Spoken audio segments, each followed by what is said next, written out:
Bwana, mambo vipi mwanafamilia wa The World of Entertainment? Karibu tena katika channel yako pendwa ambayo tunakusogezea mambo mbalimbali ya kiburudani ambayo yanakuwa yanatokea ndani lakini bila kusahau nje ya Tanzania. Sisi tuko hapa kukufikishia hizo taarifa mbalimbali ambazo zinakuwa zinatokea za kiburudani ili kuhakikisha kwamba mambo yote yanaweza kwenda sawia bin sawia. Na kama ni mara yako ya kwanza, hakikisha bwana una subscribe, kulike, kucomment na kushare kuhusiana na vitu mbalimbali ambavyo tunakuwa tunakusogezea. Sasa leo bwana, nipo na story ya huyu mshindi wa shindano la kusaka vipaji vya muziki la Bongo Star Search iliyofanyika mwaka huu 2025, bwana Moses Luka.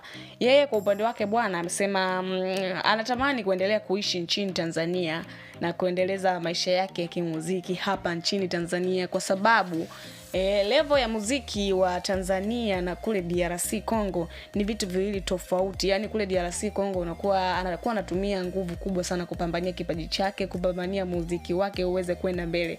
Lakini alitoka alipokuja Tanzania, ameona mambo ni tofauti, ni vitu viwili tofauti, kwamba Tanzania muziki umekuwa ukipewa kipaumbele. Sasa huyu Luka ambaye ni raia wa Jamhuri ya Demokrasia ya Congo huko DRC kutokea Goma, alitoa kauli hiyo siku chache baada ya kutangazwa mshindi wa BSS. Kama tunavyojua bwana, finali ya BSS iliweza kufanyika tarehe 28 ya mwezi wa pili mwaka huu 2025.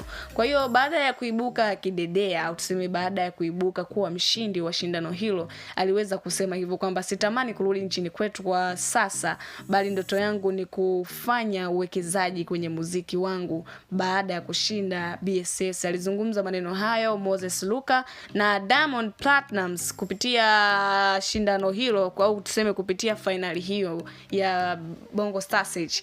Yeye Diamond tunaweza kusema ni alialikwa, of course alialikwa kama mgeni rasmi katika shindano hilo, na yeye binafsi alijionea kwamba vijana wawili anaweza akawapata na kuwasaini kwenye lebo yake ya WCB, ambapo aliibuka mshindi wa kwanza Moses Luka na mshindi wa pili aliibuka Saluhu. Kwa hiyo akasema obvious, akawa mkweli Diamond Platnumz akasema kwamba hao washindi wawili anaweza atawasaini WCB. Sasa Moses Luka aliibuka kwa ushindi wa akiwa ni nafasi ya kwanza, ambapo alipewa kiasi chake cha pesa kama milioni 20 hivi na zawadi zingine of course. Sasa Moses Luka amesema kwamba hatamani kurudi DRC na hatamani kuendelea kubaki Tanzania, huku akisubiria kuweza kusainiwa katika lebo ya WCB. Sasa kwa upande wako, mdondosha comment hapo utuambie kwamba wewe